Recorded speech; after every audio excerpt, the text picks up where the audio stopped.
교독하시겠습니다. 신명기 9장 1절에서 5절 1절입니다. 이스라엘아 들으라. 내가 오늘 요단을 건너 너보다 강대한 나라들로 들어가서 그것을 차지하리니 그 성읍들은 크고 성벽은 하늘에 닿았으며 안악자손이라. 그에 대한 말을 내가 들었나니 이르기를 누가 안악자손을 능히 당하리요 하거니와 오늘 너는 알라. 내 하나님 여호와께서 맹렬한 불과 같이 내 앞에 나아가신즉 여호와께서 그들을 멸하사 내 앞에 엎드러지게 하시리니 여호와께서 내게 말씀하신 것 같이 너는 그들을 쫓아내며 속히 멸할 것이라. 내 하나님 여호와께서 그들을 내 앞에서 쫓아내신 후에 내가 심중에 이르기를 내 공의로움으로 말미암아 여호와께서 나를 이 땅으로 인도하여 들여서 그것을 차지하게 하셨다 하지 말라. 이 민족들이 악함으로 말미암아 여호와께서 그들을 내 앞에서 쫓아내심이니라. 5절입니다. 내가 가서 그 땅을 차지함은 내 공의로 말미암음도 아니요 내 마음이 정직함으로 말미암음도 아니요 이 민족들이 악함으로 말미암아 내 하나님 여호와께서 그들을 내 앞에서 쫓아내심이라. 여호와께서 이같이 하심은 내 조상 아브라함과 이삭과 야곱에게 하신 맹세를 이루려 하심이니라. 아멘. 자, 신명기 말씀 계속 살펴보고 있습니다. 이제 곧 가나안 땅에 입성하게 될 이스라엘 백성들에게 하나님께서 특별히 오늘 본문 말씀을 통해서 가나안 땅에는 이제 너희들이 맞서 싸워야 할 강한 적들이 있다. 이것을 말씀해 주고 계시는데요. 쉽게 너희들 그냥 편하게 들어갈 수 있는 그런 약속의 땅이다 이게 아니라 너희들이 싸워야 할 강한 적들이 앞에 놓여져 있다. 그들을 물리치고 그곳에 하나님의 나라를 구축하는 그런 하나님의 백성으로서 살아가기 원한다. 이런 말씀을 하고 계시는 거지요. 얼마나 강한 적들인가 하면요. 1절의 하반절 보시면 성읍들은 크고 성벽은 하늘에 닿았으며 한마디로 정말 뚫기 힘든 철옹성 같은 그런 아주 강한 성을 구축한 강한 존재들이라는 거지요. 더군다나 본문 2절에 보시면요. 그냥 대적도 아니고요. 거인족속 안악 자손들이 거기에 살고 있다라고 말씀하고 계십니다. 예로부터 누가 안악 자손을 능히 당할 수 있으리요 라는 말이 있을 정도로 그 당시에 안악 자손 하면요. 두려움의 대상이었습니다. 능히 이길 수 없는 존재, 그런 강한 대적과 너희들 맞서 싸워야 한다라고 말씀해주고 계시다는 겁니다. 그렇다면 여러분, 여기서 하나님께서 말씀하시는 핵심이 뭘까요? 앞으로 너희들 강한 대적이 앞에 놓여져 있으니까 너희들 가나안 땅에 들어갈 수 없게 될 거다. 너희들 이쯤에서 그냥 포기하고 그냥 만족해라. 이 말씀하고 계시는 걸까요? 하나님의 뜻은요. 그렇게 강한 대적이 너희 앞에 놓여 있다 할지라도 너희들이 하나님을 의지하기만 하면, 너희들이 나를 믿고 따라오기만 하면 그 땅을 능히 정복할 수 있다. 이것을 말씀하고 계시다는 겁니다. 인간적인 기준으로 또 세상적인 기준으로 보면요. 감당할 수 없는 대적입니다. 능히 내가 감당할 수 없는 상대예요.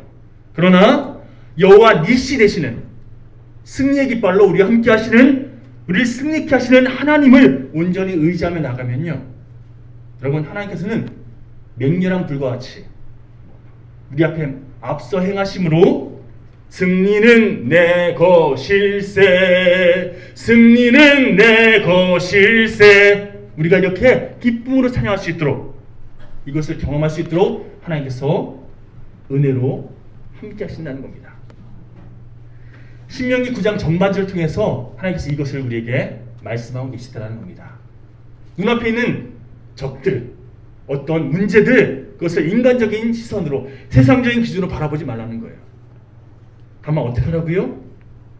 승리케 하시는, 아니 이미 승리를 예비하고 계시는 하나님을 믿고 의지하며 나가라는 겁니다. 이것이 하나님의 백성의 기본 마음가짐이라는 거죠. 그리고 그렇게 하나님을 믿고 나아갈 때 어떻게 된다고요? 승리를 경험하게 되어 있다는 겁니다. 그런데 여러분, 신명기 9장 말씀 전체를 통해서 하나님께서 우리에게 당부하고 계시는 진짜 핵심은요, 승리 이후를 잘 준비하는 인생이 되어야 된다. 승리하는 게 중요한 게 아니라 승리 이후에 어떤 삶을 살아가야 할지 그것을 잘 준비해야 된다. 이것을 말씀하고 계십니다. 하나님께서 우리를 승리케 하실 것이기에 승리하는 건 당연한 결과고요. 그러니 승리 이후에 교만해지지 않도록 조심해라. 승리 이후에 내가 잘한 것처럼, 내 덕분에 이 승리를 누리는 것처럼 착각하지 말라는 거죠. 성경은요, 우리 삶 가운데 너희들 어떻게 하면 승리할 수 있다, 이것을 말씀하고 계시는 분도 물론 있지만 더 중요한 것은요, 승리 이후에 그 승리케 하시는 하나님 안에서 너희들이 어떤 삶을 살아가야 하는지 이것을 너희가 분명히 깨닫고 준비하는 인생 되라. 이것을 더 강력하게, 더 온전하게 하나님께서 명하고 계십니다. 한마디로 승리 이후에 너희들 교만한 마음으로, 기고만장한 태도로 살지 말라는 겁니다. 착각하지 말라는 겁니다. 너희들이 잘나서 승리한 것이 아님을, 너희들이 뭔가 어떤 대단한 일을 해서 너희들이 그것을 누리고 있는 것이 아님을 깨닫고 그것을 허락하신 하나님을 온전히 기억하라는 겁니다. 본문 5절, 제가 다시 한번 봉독해 드리겠습니다. 5절 말씀, 자, 넘겨주시겠습니까? 그냥 봉독할게요. 내가 가서 그 땅을 차지함은 내 공의로 말미암음도 아니요 내 마음이 정직함으로 말미암음도 아니요 이 민족들이 악함으로 말미암아 내 하나님 여호와께서 그들을 내 앞에서 쫓아내십니다. 너희들이 승리하게 되는 것은 말맞다나 니들 덕분이 아니라는 거예요. 가나안 거주민들이 너무나도 죄된 존재들이기 때문에, 여러분, 마치 농사 지을 때요, 더 풍요로운 결실을 얻기 위해서 가라지를 혹은 잡초들 이런 것들 다 먼저 제거하고 나서 농사 짓지 않습니까? 마찬가지로 아름다운 하나님 나라를 구축하기 위해서 하나님께서는요, 죄로 인해서 더 이상 회생이 불가한 가나안 거주민들을 몰아내시고 그렇게 하나님의 백성으로 온전한 하나님의 나라를 세우는 그런 일들을 이스라엘 백성들에게 명하고 계시다는 겁니다.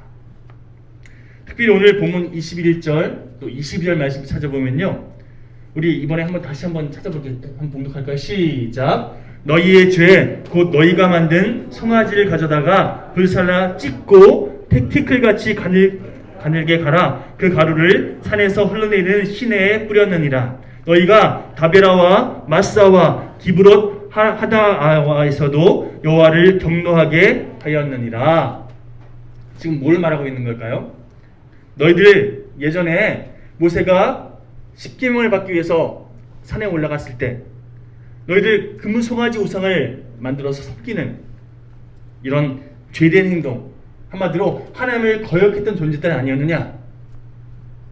더불어서 22절에 언급되고 있는 다베라, 마사, 기브롯, 핫다아와, 여기는요, 이스라엘 백성들이 물이 없다고, 목마르다고, 또 먹을 거 없다고 하나님께 원망하며 하나님께 불평했던 장소들입니다.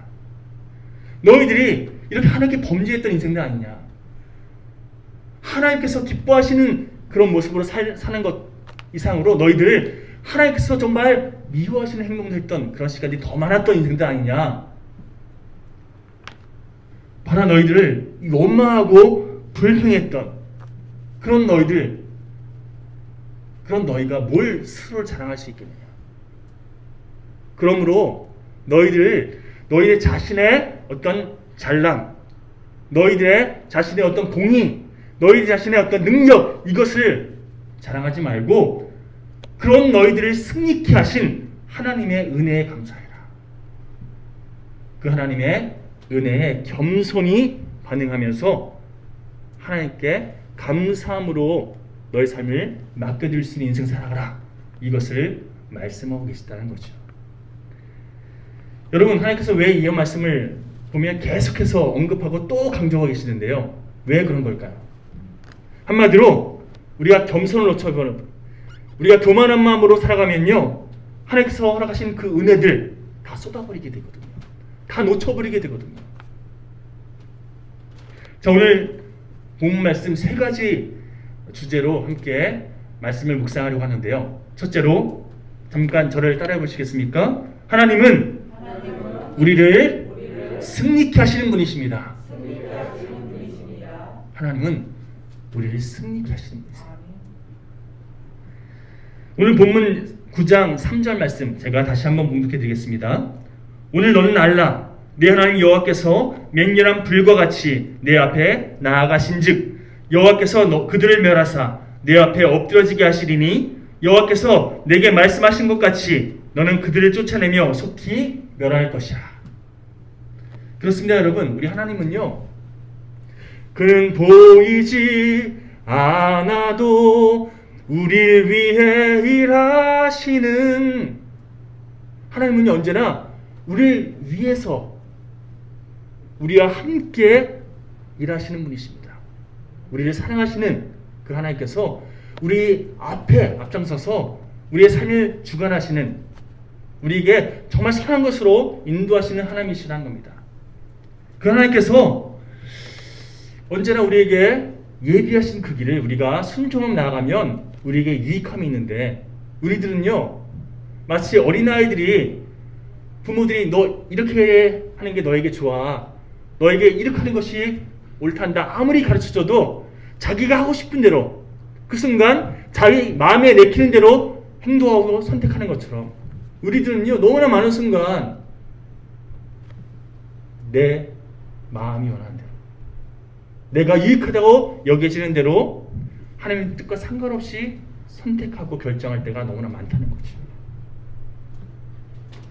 오늘 우리가 이 자리에 오기까지, 여러분, 우리는요 내가 결정해서 내 의지로 이 자리에 왔다고 그렇게 생각하곤 합니다. 근데 여러분, 사실 정확히 말씀드리면요, 우리가 결정하기 앞서서 하나님께서 이곳에 올 수 있도록 우리 마음을 주장하시고 또 우리 생각을 이끌어 주셔서 우리가 그 하나님의 뜻에 순종했기 때문에 이 자리에 온 거예요.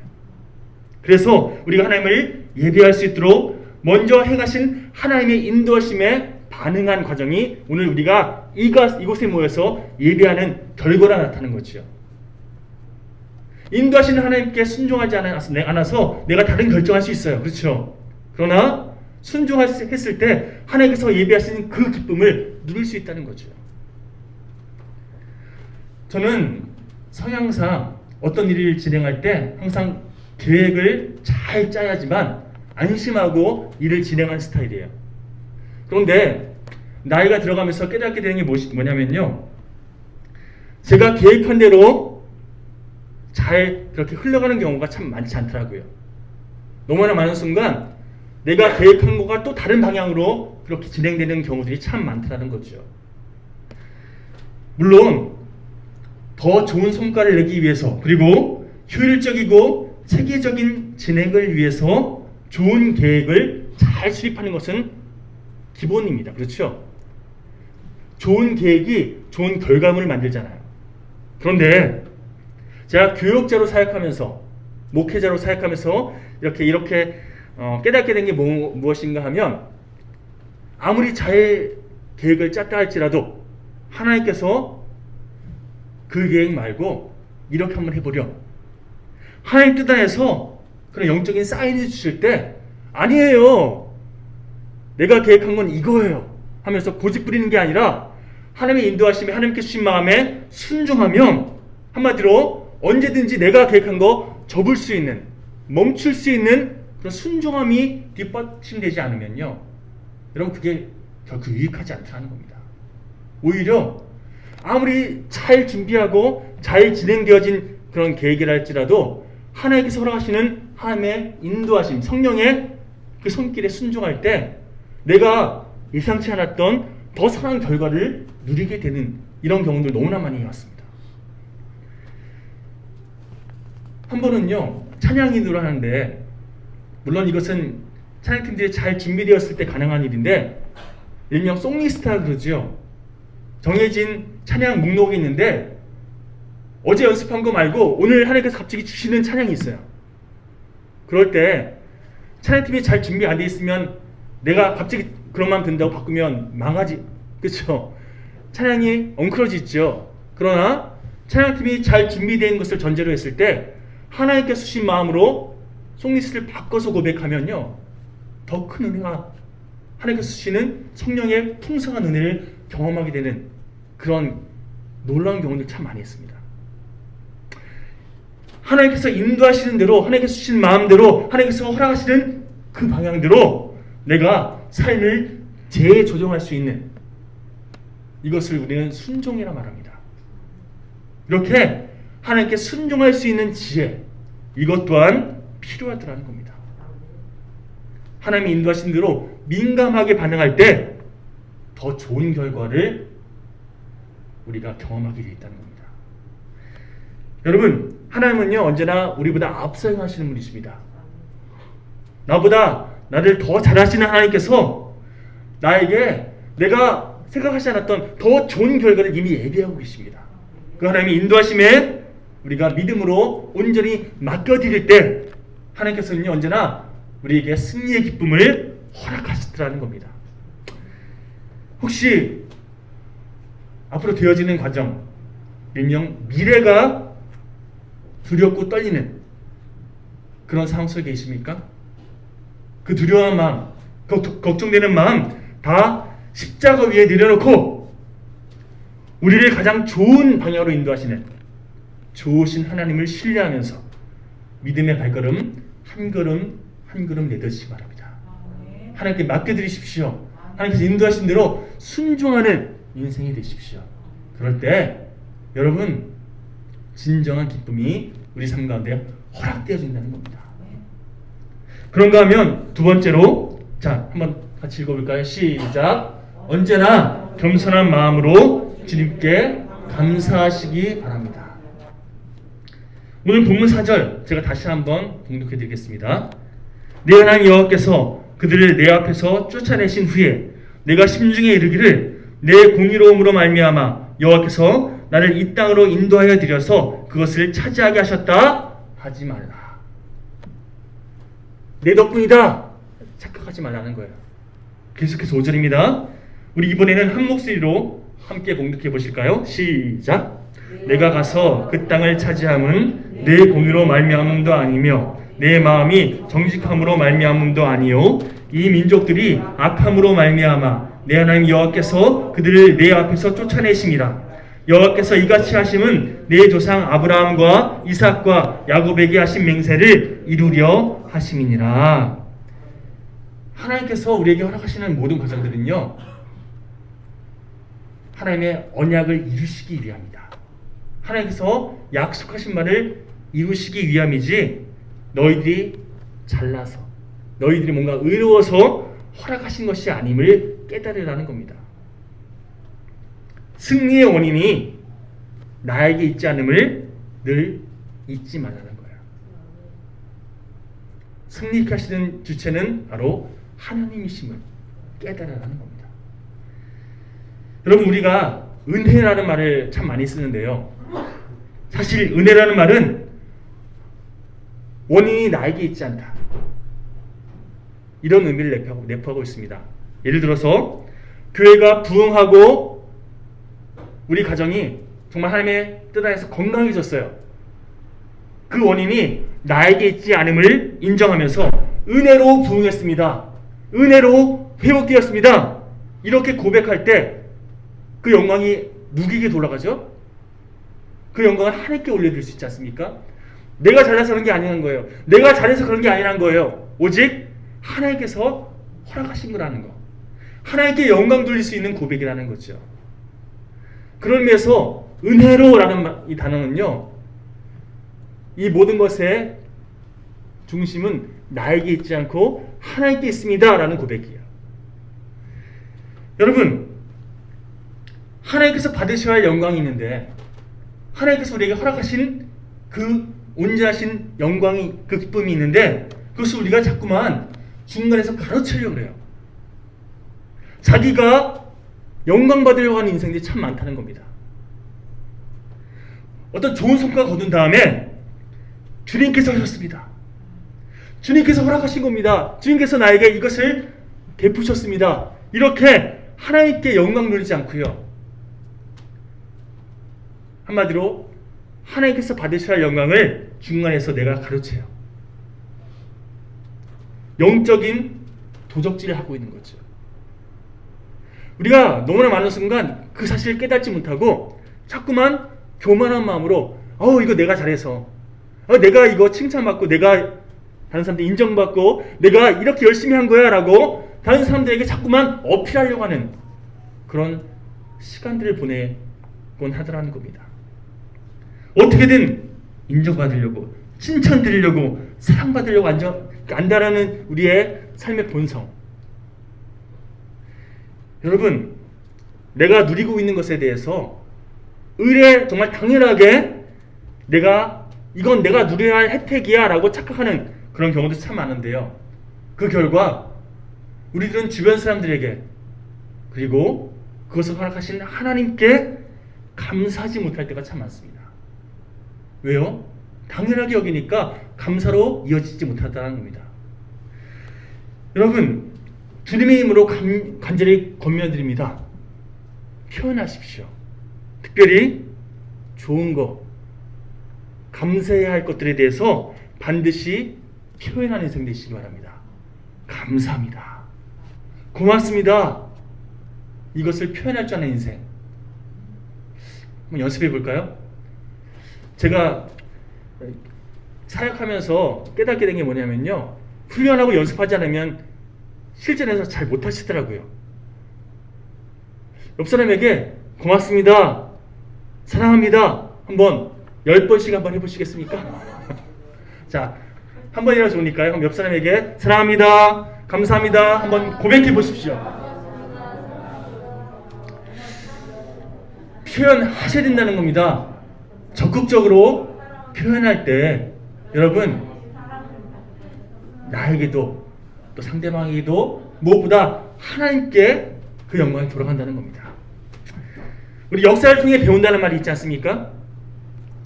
예를 들어서 개국 공신이 혹은 어떤 일에 주역이 되었던 사람들 가운데 시간이 좀 지나서 숙청대상 1호 1순위가 되는 그런 경우는 참 많습니다. 왜 그런지 아십니까? 내가 주역인데 내가 얼마나 열심히 했는데 이거 막 어필하다가 결국은 미운 털 박혀서 제거되더라는 거예요. 여러분 잊지 마십시오. 어떤 일을 행한 다음에 그 일에 공치사를 자꾸만 거들먹거리면요, 자기를 드러내고자 하는 다른 사람들에게 인정받고자 하는 그 마음을 붙잡으면요, 결국에 그것이 내 발목을 붙잡게 됩니다. 더 구체적인 예를 들어볼까요?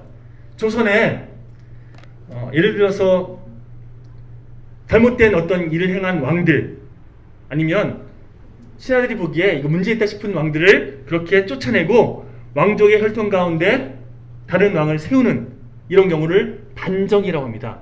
조선시대에 두 번의 반정이 있었는데요.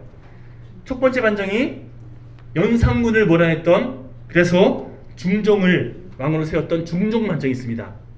이 중종 반정이 진행된 다음에 이 반정에 큰 공을 끼쳤던 조광조라는 사람, 이 공신들을 다 죽이는 이런 숙청 작업이 그 다음에 진행돼요.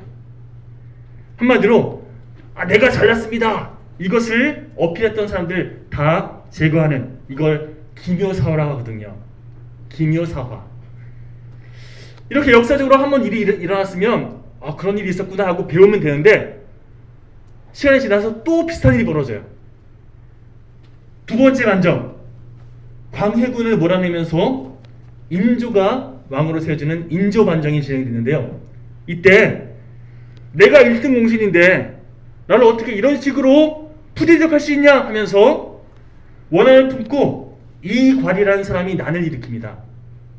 반정에 자기가 어떤 큰 몫을 했는데 1등 공신이 아니라 뭔가 2등 공신, 3등 공신 좀 약간 대접을 잘 안 해줬던 모양이에요. 그러니까 나를 어떻게 이렇게 푸대접할 수 있냐 하면서 난을 일으켰고 결국 피바람이 일어납니다. 여러분, 우리가 붙잡아야 할 지혜는요, 승리하는 것도 중요하지만 승리 이후에 겸손하게, 이거 내가 한 거 아니라는 거 기억하면서 이것을 나를 통해 행하신 하나님께 영광 돌릴 수 있는 태도, 이것이 더 중요한 줄 믿습니다. 그러면요, 당장 사람들이 인정해 주지 않아도 결국 그 유익을 내가 누리게 돼 있다니까요. 누가복음 17장에 보면 예수님께서 이런 말씀하십니다. 제가 누가복음 17장 10절 말씀 봉독해 드리겠습니다. 이와 같이 너희도 명령받은 것을 다 행한 후에 이르기를 우리는 무익한 종이라, 우리가 하여야 할 일을 한 것뿐이라 할지니라. 잘난 척하려 들지 말고 다만 나는 무익한 종입니다, 저는 제가 해야 할 일을 했을 뿐입니다, 이런 태도로 살아가는 겁니다. 한번 보면 내가 얼마나 잘하는지, 내가 얼마나 열심히 했는지 이거 드러내고자 하는 심리가 저를 포함해서 모든 사람들에게 다 있어요. 그렇지 않습니까? 우리의 기본 욕구 중에 인정받으려고 하는, 사랑받고자 하는, 다른 사람들에게 그렇게 주목받고자 하는 그런 욕구가 있거든요. 그러나 여러분, 성경을 통해서 주님 말씀하십니다. 언제든지 그것을 너에게 허락하신 하나님을 기억하라고. 네가 행한 것이 아니라, 너의 능력, 너의 잘남으로 행한 것이 아니라 하나님께서 허락하신 것을 기억하면서 교만하게 반응하지 마라. 나는 무익한 종입니다, 이 고백 붙잡고 이 말을, 다른 말을 바꾸면요, 나는 죽고 예수로 사는 인생이 되라는 겁니다. 우리가 교만을 붙잡을 때 우리 삶 가운데 어떤 반응들이 나타나는지 아십니까? 바로 섭섭함을 많이 느끼게 돼요. 어떤 일을 하면서 내가 얼마나 열심히 했는데, 내가 얼마나 최선을 다했는데, 이거 내가 다 주도한 건데, 내가 나 덕분에 이거 이렇게 잘 된 건데, 이렇게 생각하면서 왜 그거 못 알아주지? 왜 안 알아주지? 하면서 섭섭마귀에게 속아서 계속해서 억울해하고 힘들어하는 그런 자신의 모습을 발견하게 되시면요, 여러분, 주님의 이름으로 간절히 권면드립니다. 계속해서 그 섭섭마귀에게 끌려다니지 마시고 이렇게 믿음으로 선포하십시오. 예수 그리스도 이름을 명하노니 악한 사단 세력은 물러갈지어다라고. 여러분, 영을 향해서 선포하십시오. 섭섭함에 계속 끌려다니는 인생이 아니라, 내가 지금 사단에게 속아서 영적인 교만을 향해 흘러가고 있구나, 이것을 깨닫고 내가 붙잡아야 할 것은 하나님의 은혜구나, 하나님께서 나를 통해 일하신 건데 왜 나를 자랑하려고 하지? 겸손하게 하나님의 뜻을 붙잡는 그런 우리가 될 때 더 큰 유익이 있다는 겁니다. 여러분, 스스로 자신을 드러내려고 애쓰지 않아도요, 언젠가는 사람들이 알아줍니다. 행여 사람들이 알아주지 않는다 할지라도요, 하나님이 알고 계십니다. 그리고 하나님이 하나님의 때에 다 갚아주십니다. 주님이 기억하시면 족하리. 이 마음, 이 고백 붙잡고, 주님, 저는 무익한 종입니다, 하나님께서 영광 받으시면 저는 그것으로 족합니다, 이런 태도로 살아갈 때 그 삶 가운데 하나님의 은혜가 더 크게, 더 강력하게 펼쳐지게 되어 있다는 겁니다. 마지막 세 번째로 함께 읽어볼까요? 시작. 언제나 기도의 자리를 향해 나아가시기.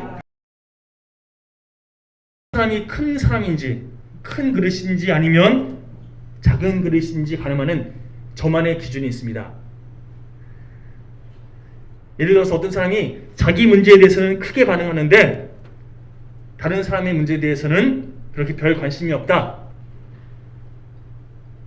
자기 건강, 자기 진로, 자기 고민에 대해서는, 한마디로 자기 문제에 대해서는 아주 정말 눈물로 기도하면서 절실하게 매달리는데 다른 사람에 대해서는 별 관심이 없다.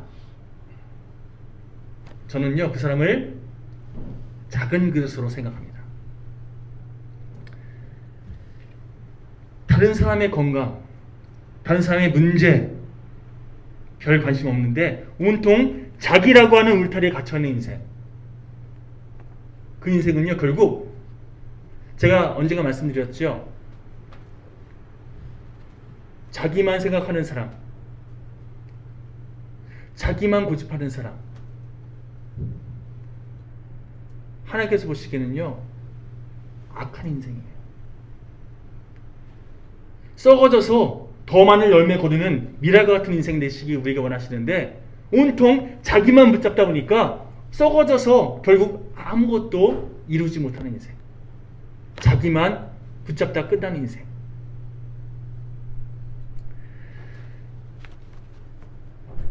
모세의 경우를 보십시오. 모세가 하나님께 이런 기도합니다. 하나님, 저를 생명책에서 지우신다 할지라도 제발 저 백성들 살려주십시오. 저는 생명책에서 지워도 상관없습니다. 제발 저 백성들 구해주십시오. 살려주십시오. 건져주십시오. 눈물로 기도했더니 하나님께서 모세의 기도를 들으시고 어떻게 하셨습니까? 모세뿐만 아니라 이스라엘 백성들까지도 건져주셨잖아요. 여러분, 중보기도 열심히 하는, 정말 최선을 다해서 눈물로 기도하는 인생치고 자기 문제 때문에 걸려 넘어진 인생 별로 본 적이 없습니다. 오히려 다른 사람의 문제에 눈물로 반응하는, 정말 하나님께서 자기가 허락하신 많은 영혼들을 위해서 최선을 다해 헌신하는 그런 인생을 하나님께서 더 은혜로 함께 하시다는 거죠. 밤낮 우리는 펀드다, 재테크다, 노후 대책이다 하면서 온통 돈 버는 데 집중하는데요. 이 땅을 살아가면서 돈 많이 있는 게 편리하고 유익하고 좋지요. 사는데 도움이 되니까요. 그런데 돈은요, 하나님이 필요하면 언제든지 다른 사람을 통해서 채워주시더라고요. 솔직히 말하면 지난달부터 이번 달까지 카페 영일에 손님이 거의 안 오셨어요. 수익이 장로님 아시겠지만 정말 2달치뿐만 아니라 한 달치 월세도 내지 못할 정도로 수입이 거의 없었어요. 제가 매일매일 카페에서 이렇게 시간을 보내면서 큰일 났다, 어떡하지? 이런 마음이 좀 들었는데, 희한하게도 여러분, 저는 이걸 하나님의 은혜로 생각합니다. 정치적으로 어떤 그런 이런 거 다 제외하고 하나님께서 정말 필요한 때에 지난주에 600만 원을 우리에게 예산을 주셨고, 그게 딱 1년치 저희 교회 카페 영일의 월세예요. 하나님께서 1년 동안 아무 근심하지 말고 주어진 시간 최선을 다해 맡겨진 일 감당해라, 은혜로 채워주셨어요. 여러분, 하나님은요, 필요하면 먹이시고 입히시는 분이십니다. 그러니 내가 어떻게든 더 많이 붙잡겠다고 애쓰는 인생, 이런 인생 되지 마시고 채우시는 하나님을 의지하면서 내가 지금 집중해야 할 것이 무엇인지, 내가 최선을 다해 헌신할 부분이 무엇인지 여기에 더 집중할 수 있는 그런 우리 모두가 되었으면 좋겠습니다. 오히려 아무리 돈을 모아놔도요, 투자 한번 잘못해서 혹은 큰 병 걸려서 한 방에 그 모아놨던 돈을 다 날리는 그런 경우도 제가 너무나 많이 봤습니다. 우리가 열심을 다해 주력해야 할 부분은 돈 많이 모으는 거가 아니라요, 기도의 동지를 많이 모으는 겁니다. 기도의 시간을 더 많이 채워나가는 겁니다. 그래서 기도로 무장하며 하나님의 일하심을 더 많이 누리는 인생, 승리의 기쁨으로 하나님께 영광 돌릴 수 있는 인생, 이것이 우리 영일교회 모든 하나님의 백성들의 모습이 되었으면 좋겠습니다. 말씀을 이렇게 정리했으면 좋겠습니다. 간절히 바라는 것은 우리의 기도의 내용이 나의 잘남을, 나의 열심을 드러내는 그런 기도의 내용이 아니라, 혹은 내 계획, 내 문제 해결해달라고 하나님께 간구하는, 매달리는 그런 수준을 넘어서서 하나님의 뜻을 깨닫게 도와주십시오. 하나님의 뜻을 이루는 하나님의 손과 발이 될 수 있도록 주여 제 마음을, 제 삶을 주장하여 주옵소서. 하나님의 뜻, 하나님의 은혜, 여기에 온갖 우리의 시선이 집중되어져서 그렇게 하나님의 뜻에 합당한 삶을 살아가는 그런 우리 모두가 되길 간절히 소망합니다. 그런 의미에서 우리 삶 가운데 오늘 말씀을 이렇게 적용했으면 좋겠습니다. 내 앞서 행하시는 모든 것을 주관하시는 하나님을 믿고 의지하면서 우리에게 허락하시는 승리의 기쁨을 누리는 우리 영일 구우들 되시길 소망합니다. 그리고 겸손히 그 모든 걸 허락하신 하나님께 영광 돌리는 저 여러분 모두가 되었으면 좋겠습니다.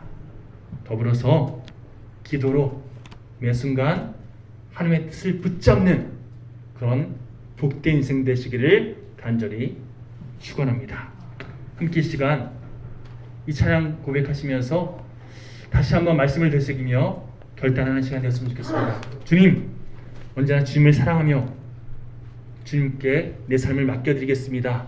함께 마음을 다해서 고백하실까요?